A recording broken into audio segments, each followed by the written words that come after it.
Good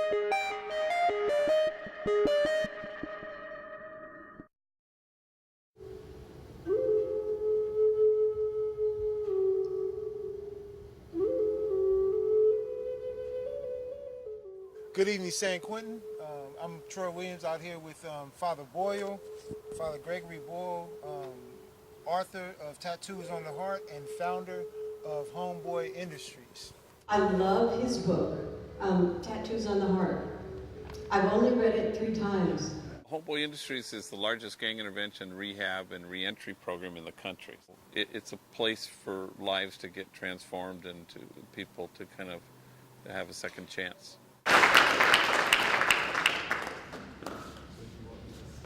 Well, it began when I was a pastor of a very poor parish called Dolores Mission, the poorest parish in LA, and it was nestled in the middle of 2 public housing projects.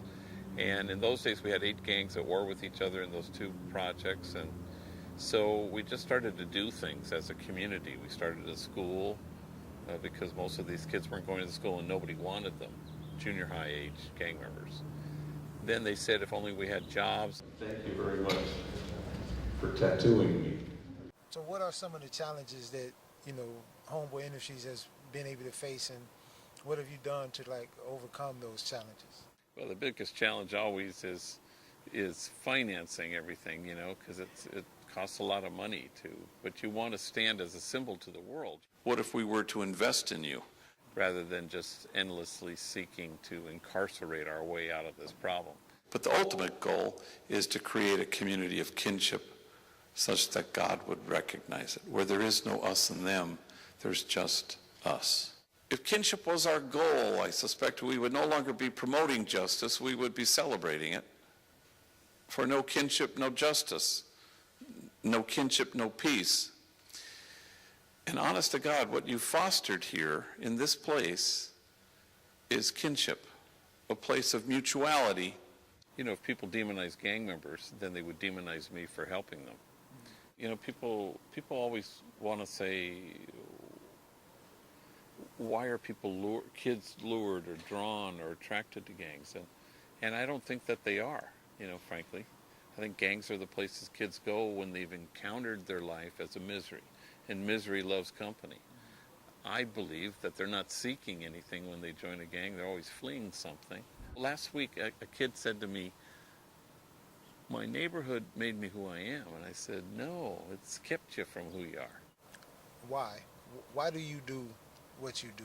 Well, it's the joy of my life to show up every day at Homeboy Industries, and to watch people become the truth of who they are. My favorite story from last year was happened when Diane Keaton, she's a movie star, Oscar-winning actress, Godfather movies and Annie Hall. She came for lunch and she was there with a regular, a guy who's there once a week. And her waitress this day is Glinda. And Glinda's a homegirl, been there, done that, tattooed, been to prison, parolee, felon. She doesn't know who Diane Keaton is, and she's taking her order. And Diane Keaton says, well, what do you recommend? And Glinda rattles off the 3 platillos that she particularly likes. And Diane Keaton says, well, I'll have that second one right there. And then something dawns on Glinda at that point. She says, wait a minute, I feel like I know you from somewhere. I feel like we've met. And Diane Keaton sort of deflects it humbly. Oh, gosh, I suppose I have one of those faces, that people think they've seen before. And then Glinda goes, no, now I know. We were locked up together.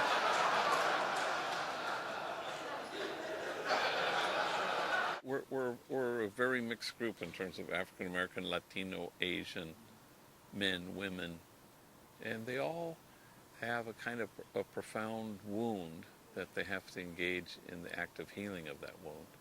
And community trumps gangs, so you can find that healing together in kinship, in community, because if you don't transform your pain, you're going to just keep transmitting your pain.